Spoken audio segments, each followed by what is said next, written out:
एक दिन अचानक नारद जी कंस से मिलने मथुरा पहुंच गए। कंस ने उनका स्वागत किया। आइए देवर्षि नारद, आपका स्वागत है।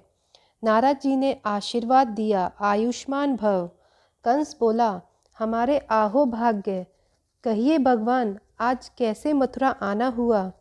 हम देवलोक के वासी तो धरती के राजाओं की कठिनाइयों को दूर करने के लिए उनके पास आते जाते रहते हैं। महाराज कंस, नारद मुनि बहुत मधुर वाणी में बोले, आपका बड़ा उपकार है। देवर्षि नारद, कहिए मेरे लिए क्या हितकारी समाचार लाए हैं? सुनने में आया है कि तुमने वसुदेव और देवकी को बंदी बनाकर बंदी गृह में डाल दिया है। आपने सही सुना है देवर्षि। कंस मुस्कुराया। आप देवकी व वसुदेव से उत्पन्न 8वीं संतान से बहुत भयभीत हो। कोई आकाशवाणी हुई थी कि देवकी का 8वां पुत्र तुम्हारा वध कर देगा। नारद ने पूछा, जी देवर्षि, मैंने यह भी सुना है कि आपने देवकी के 8वें पुत्र के जन्म लेते ही उसका वध करने की शपथ ली है। जी हाँ नारद जी, आपने यह भी उचित ही सुना है। किंतु कंस, कौन सा पुत्र 8वां है, यह आप कैसे निर्धारित करोगे? नारद ने पूछा। अरे देवर्षि, इसमें क्या कठिनाई है? 1 से गिनती गिनो और जब 8 आ जाए तो वही 8वां बालक होगा। आप मुझे मूर्ख बनाकर मेरी परीक्षा तो नहीं ले रहे देवर्षि? कहकर कंस हंसने लगा। यह ठिठोली करने का, हास्य व्यंग का विषय नहीं है कंस। यह कहते कहते नारद जी ने अपने वस्त्र में हाथ डालकर एक माला निकाली और उसके एक पहले दाने को छोड़कर फिर दूसरे दाने से एक गिनती शुरू की। फिर 7 तक गिनकर पहले दाने पर वापस पहुंच गए और बोले, यह 8वां दाना हुआ। इस तरह तो पहला ही दाना भी 8वां हो सकता है। इसके बाद पहले 2 दाने छोड़कर तीसरे दाने से गिनती आरंभ करी और 6 के पश्चात वापस आकर पहले और दूसरे दाने को 7वां और 8वां दाना गिनना पड़ेगा। आप नहीं जानते कंस, काल हमें कैसे कैसे धोखे देता है। कंस नारद के वाक्य जाल में फंस गया और आश्चर्य से नारद का मुख देखता रह गया। उसे लगा कि यदि काल ने ऐसे ही गिनना शुरू किया तो उसका वध तो देवकी के किसी भी बालक द्वारा किया जा सकता है। नारद जी ने यह अच्छी बात याद दिलाई। आप ठीक कहते हो नारद जी। यदि काल ने मुझे मारने के लिए ऐसे ही गिनती गिनना शुरू किया तो मैं तो बड़ी आसानी से किसी भी बालक द्वारा मार डाला जाऊंगा। नारद जी के मुख पर तुरंत एक कुटिल मुस्कान आ गई। आपको यही समझाने तो मैं आपके पास आया हूँ कंस। अब समझ गए ना? आपका इशारा मैं समझ गया देवर्षि। आपने सही समय पर आकर मेरा मार्गदर्शन किया है। आयुष्मान भव। कंस, हम देवता लोक के वासी आप पृथ्वी के राजाओं का कितना ध्यान रखते हैं। नारद जी कुटिलता से मुस्कुराए। कंस ने ध्यान लगाया। अब मैं सोच रहा हूँ कि देवकी के पहले बालक से ही शुरू करूँ और 8 पर जाकर ही अंत करूँ। तब तक देवकी के हर बालक को ही अपने हाथों से परलोक पहुँचा दूँ। फिर ना रहेगा बांस और ना बजेगी बांसुरी। आप तो बड़े समझदार निकले महाराज कंस। नारद जी बोले, अच्छा तो अब मैं चलता हूँ, मुझे कहीं दूसरे स्थान पर भी जाना है। नारायण नारायण। नारद जी अपना नारायण नारायण का राग गाते हुए वहाँ से निकल पड़े। कंस अपने दरबारी से बोला, यह देवता लोक, यह देवर्षि नारद, यह ऐसे ही इधर की चुगली उधर लगाते फिरते हैं और धरती के राजाओं का मूर्ख बनाकर अपना उल्लू सीधा किया करते हैं। उचित कहा महाराज कंस। कंस का कोई चाटुकार दरबारी बोल उठा, किंतु आज नारद गलती से ही सही मुझे एक काम की सलाह दे ही गए। मैं इनका अनुपालन करता हूँ। देवकी व वसुदेव को यह कह देता हूँ कि वह अब अपना हर बालक मेरे हवाले कर दें। पहले ही बालक को मुझे देना शुरू करेंगे, फिर क्रमशः अन्य 7 बालकों को भी मुझे देते जाएं। फिर मैं देखता हूँ कि कौन सा 8वां बालक मेरा काल बन पाएगा। एक एक करके मैं सबको परलोक पहुँचा दूंगा। वर्ष भर गुजरा होगा कि देवकी को पहला पुत्र हो गया। उसका नाम रखा गया कीर्तिमान। कंस को जैसे ही पता चला, रुष्ट भरी मुख मुद्रा में आकर वसुदेव और देवकी के सामने पैर पटकने लगा। वसुदेव, तुम्हारी पहली संतान भी हो गई और तुमने उसका नामकरण कीर्तिमान भी कर दिया, किंतु अपना वचन निभाना भूल गए।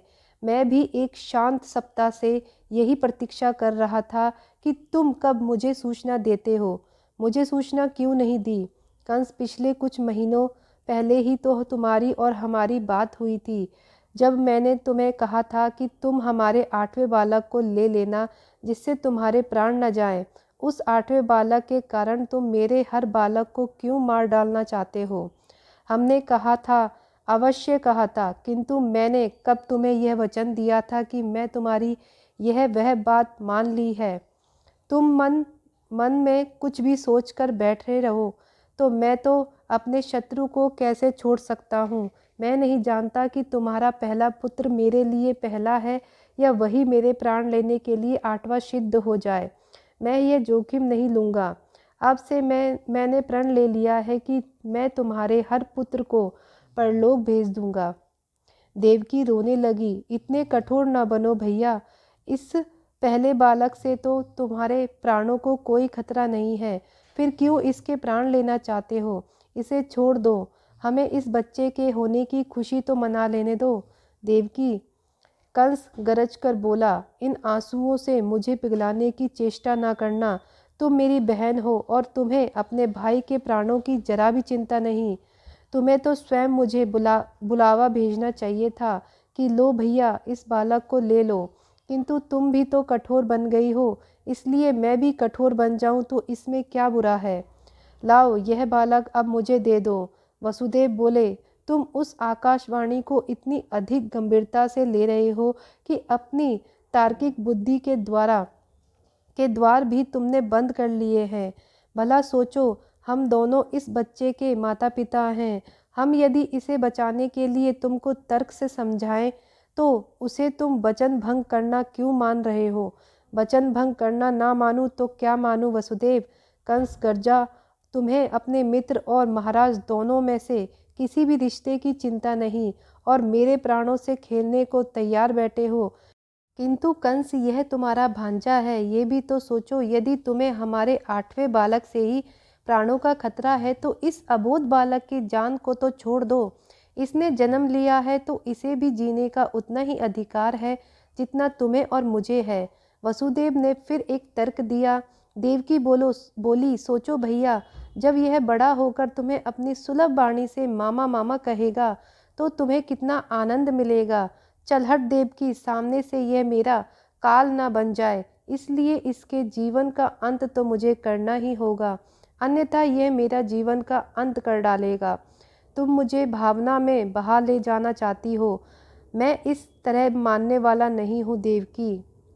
तो कंस, क्या यही सब करने के लिए तुमने देवकी से मेरा विवाह कराया था कि हम दोनों को बंदी बनाकर रख लो और हमारी किसी बात पर कभी विचार न करो? मैं बस यह कह रहा हूँ कि विचार तो करो कि इस नन्हे बालक से तुम्हारे प्राणों को कैसे खतरा हो सकता है। किंतु तुम तो बेदर्दी हो गए हो और इस संभावना पर विचार भी नहीं करना चाहते। यह तुम्हारा कैसा मित्र प्रेम है और कैसा भाई होना है। वसुदेव बोले। अब कंस को क्रोध आ गया था। वह दांत पीसता हुआ बोला, तुमसे मुझे कुछ सीख नहीं लेनी है वसुदेव। यह मत भूलो कि तुम अब मेरे बंदी हो, मेरी बात नहीं मानोगे और अपने दिए वचन से फिरने का प्रयास करोगे तो इस बालक के ही नहीं, तुम्हारे स्वयं के भी प्राण जा सकते हैं। यह कहने के बाद कंस आगे बढ़ा और देवकी की गोद से उसका पहला पुत्र बलपूर्वक छीन लिया और उसे अपने साथ ले गया। वसुदेव और देवकी खड़े देखते रह गए। यह कंस का कैसा अमानवीय रूप उसके सामने आया था। वसुदेव उस रात सोने के लिए सैया पर लेटे ही थे कि वह सोने से पहले अनायास ही उनका चित्र उन्हें ध्यान साधना में ले गया, अर्थात स्वतः बिना किसी प्रयास के ही आज उनका ध्यान लग गया था। इससे वह बड़े प्रसन्न हो गए। आज फिर वह अपने ध्यान में डूबकर वही दृश्य से देखने लगे हैं। एक आत्मा यमुना के तट पर आकर फैल गई और धीरे धीरे उसका आकार बढ़ते बढ़ते यमुना के दोनों तटों पर तक फैल गया। फिर वह जाकर बढ़ते बढ़ते क्षितिज के दोनों छोर तक चला गया। यह आकृति बिल्कुल वैसी ही पारदर्शी थी जैसे एक बार उन्होंने पहले भी देखी थी। इसका उल्लेख उन्होंने अपने गुरुजी से भी किया था। इस आत्मा के बाद फिर एक अन्य आत्मा वायुमंडल में जाने लगी। यह कुछ श्याम रंग की थी। फिर छोटे छोटे गुब्बारे जैसे हल्के आसमानी रंग की 5 आत्माएं वहां मंडराती दिखने लगी। छठी एक आत्मा और भी थी। यह छठी आत्मा शेषनाग की आकृति वाले किसी सर्प की आत्मा जैसी लग रही थी। वसुदेव बड़े ध्यान से बंद आँख में अपने आज्ञा चक्र के सामने अपने मस्तिष्क में इन आत्माओं को देख पा रहे थे। उन्हें समझ में आ रहा था कि छोटे गुब्बारे जैसी एक आत्मा की गिनती जो कम हो गई थी वह इसलिए कम हो गई थी कि उनका एक बालक जन्म ले चुका है जिसे कंस उनसे छीन भी ले गया था। उन्होंने इसका अर्थ लगाया कि अभी 5 बालक जो आने वाले हैं उन्हीं के नाम के यह 5 गुब्बारे जैसी आत्माएं हैं। एक सर्पाकार आत्मा को भी जोड़ ले तो यह 6 हो जाती हैं। बड़ी विस्तृत और व्यापक आधार वाली जो आत्मा भटक रही है यह शायद देवकी के गर्भ से जन्म लेने वाले 8वें बालक की आत्मा ही है। वह महान आत्मा है जो इस जगत के कल्याण के लिए सैकड़ों वर्ष बाद जन्म लेने आने की तैयारी कर रही है। वसुदेव यह देखकर और चिंतन करके एक मोहन विचार से भर गए। इस विचार के आते ही उनके मन की निराशा कुछ कम हो गई थी। उसके बाद उनका ध्यान भंग हो गया और वह करवट बदलकर सोने का प्रयास करने लगे। सोने का प्रयास करते करते उन्हें अपने पहले बालक का ख्याल आ गया। उस बालक का कंस द्वारा वध किया जाने का दृश्य उनके हृदय को छीनने लगा। इसी प्रकार कंस देव की वह वसुदेव के अगले 5 पुत्रों को भी जन्म लेते ही उनसे छीन कर ले गया। 6 पुत्रों की हत्या का दुख मनाते मनाते वसुदेव व देवकी का हृदय भी भर गया था। उन्हीं दिनों नंदराज जी कंस से मिलने आए थे। उन्होंने रोहिणी के रोगग्रस्त होने की बात कहकर वसुदेव को उनके साथ भेजने की कंस से विनती की थी। कंस ने नंदराज की गारंटी पर वसुदेव को 2 दिनों के लिए रोहिणी की देखभाल करने के लिए भेज दिया था। फिर भी संकोचवश कंस ने कुछ सैनिक वसुदेव के साथ भेज दिए थे। तीसरे दिन उन सैनिकों के साथ ही वसुदेव वापस कंस के बंदी गृह लौट आए थे। किंतु 4 महीने बाद ही नंदराय फिर रोहिणी के बीमार होने का समाचार लेकर कंस के दरबार में पहुंच गए। कंस ने इस बार फिर वसुदेव को नंद जी के अनुरोध पर उनके साथ भेज दिया। इस बार जब वसुदेव लौटे तो देवकी से मिलकर बोले, सुनो देवकी, एक खुशखबरी है। खुशखबरी? देवकी आश्चर्य व्यक्त करती हुई पूछ बैठी। हमारे भाग्य में अब खुशखबरी कहाँ है आर्य, किंतु यदि आप कह रहे हैं तो बता ही दीजिए। हे देवी रोहिणी इस बार गर्भवती हुई है। यह हमारे लिए बहुत बड़ी खुशखबरी है। कहा तो रोहिणी संतान उत्पत्ति में वर्षों से असमर्थ थी। हम बिल्कुल आशा ही छोड़ चुके थे कि उनसे हमारे परिवार में कभी कोई संतान भी आ सकती है। हाँ स्वामी, आपकी इस सूचना को यदि सही माना जाए तो अद्भुत और प्रसन्नतादायक समाचार ही है। देवकी थोड़ा उत्साहित हुई।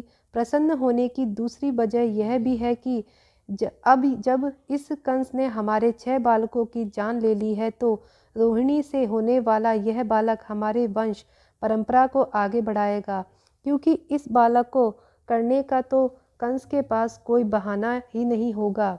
चलो, यह तो प्रसन्नता की बात है। आपका 1-2 बार जेल से जाकर रोहिणी बहन से मिलना इस तरह फलदायी हो गया। अन्यथा मैं तो कभी कभी यह सोचकर ईर्ष्या कर लेती थी कि मेरे नाथ क्यों मेरी सौतन से मिलने को इतने व्याकुल रहते हैं। देवकी, 2 स्त्रियों में यह ईर्ष्या होने तो स्वाभाविक है, किंतु रोहिणी को भी तो अधिकार है कि मैं उसके साथ भी कुछ समय बिताऊं, उसका भी कुशल पूछने जाऊं। वह तुम्हारे साथ मुझे एक लंबा समय बिताने दे रही है, किंतु हमें भी तो इतना स्वार्थी नहीं होना चाहिए देवकी। जी, आपने उचित ही कहा। अवश्य हमें उनके प्रति भी अपना दायित्व निभाना चाहिए। इस दायित्व बोध के कारण ही आप उनसे मिलने जाते रहे, तो अच्छा ही हुआ। कंस ने भी आपको जाने की छूट दे दी थी। अब उससे ही यह फल मिलने वाला है कि हमारे परिवार को उनकी कोख से वंश का एक सेवन हार मिल जाएगा। लगता है परमात्मा ने हमारे कष्ट के निवारण के लिए यह एक मार्ग खोला है। मैं बहुत प्रसन्न हुई हूँ। ईश्वर बड़ा कृपालु है। देवकी, आजकल बहन रोहिणी कहाँ रह रही हैं? आप कहते थे कि वह भी अब बटेश्वर से निकलकर कहीं दूसरे स्थान पर रह रही हैं। हाँ देवकी, रोहिणी आजकल नंद राय जी की देखरेख में गोकुल के पास एक गांव में रह रही है। कंस नंद राय जी को आंखें नहीं दिखा सकता। वह उनका बड़ा सम्मान करता है, तभी तो वह आए और आपको लिवा ले गए। कंस उन्हें ना नहीं कह सकता। देवकी अपने इस अनुमान से बड़ी प्रसन्न थी। देवकी, कंस कब पलट जाए उसका कोई भरोसा नहीं है, किंतु अभी तक तो वह नंद राय जी का सम्मान कर रहा है। यह हमारे पक्ष में ही अच्छी बात है। फिर थोड़ी देर तक दोनों में चुप्पी रही। रात में जब वह दोनों सोने चले गए थे तो यह बात छेड़ी। देवकी ने पूछा, आर्य, रोहिणी बहन अभी भी उतनी ही सुंदर लगती हैं आपको?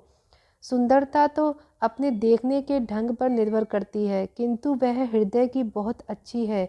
यही रोहिणी की सुंदरता का रहस्य है, वसुदेव ने उत्तर दिया।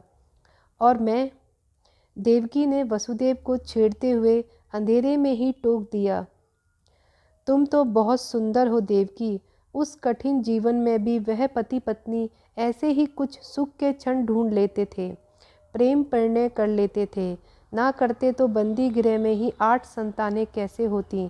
ईश्वर की लीला अपरंपार है। वह दुख देता है तो कहाँ कहाँ से इकट्ठे करके दे देता है, और सुख देता है तो वह भी ऐसे ही दे देता है। दुख के सागर में डूबे पड़े मानव के लिए 2-4 बूंदे सुख की वह ऐसे ही मानव के जीवन में चुपके से डाल देता है। देवकी सो रही है।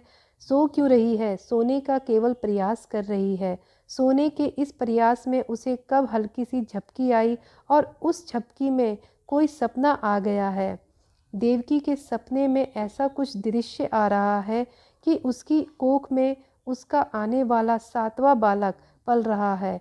फिर अचानक उसके शरीर से उसका उदर निकलकर बाहर चला गया है। देवकी ने अपने पहले गर्भ को पिचकर नीचे जाते देखा और सहम गई। वहीं गर्भ प्रकाश की जो एक ज्योति की तरह उड़ता हुआ आकाश में ऊपर कहीं चला गया है। वहाँ सामने कोई देवी शक्ति उस प्रकाश की ज्योति को अपने हाथों में ले लेती है। मानव सदियों से ऐसे सपने देखता आ रहा है। महिलाएं अक्सर किसी योग माया देवी की चर्चा करती रहती हैं। देवकी ने भी अपने विवाह से पूर्व अपने घर की महिलाओं को यह सब बातें करते सुना था। वही बातें आज अचानक उसके मन में चक्कर काटने लगी हैं। उसकी भी आज वैसी ही धारणा बन गई है। देवकी देखती है कि देवी योग माया ने उसकी गर्भ ज्योति को हाथों में उठाया है और ले जाकर दूर कहीं अंतरिक्ष में विलीन हो गई हैं। बाद में एक दृश्य उभरता है और दूर कहीं बैठी रोहिणी को वह गर्भ सौंप दिया है। अब रोहिणी का पेट उधर हुआ दिखने लगा है। अब दृश्य यह है कि पहले जो गर्भ देवकी के उदर में था वह अब रोहिणी के उदर में झांक रहा है। देवकी को शीघ्र ही यह समझ आ गया कि यह सब वह स्वप्न है। देवकी ने अपने मन को इस धारणा में फंसने से रोका और अपना सिर झटककर दूसरे किसी विषय के बारे में सोचने लगी।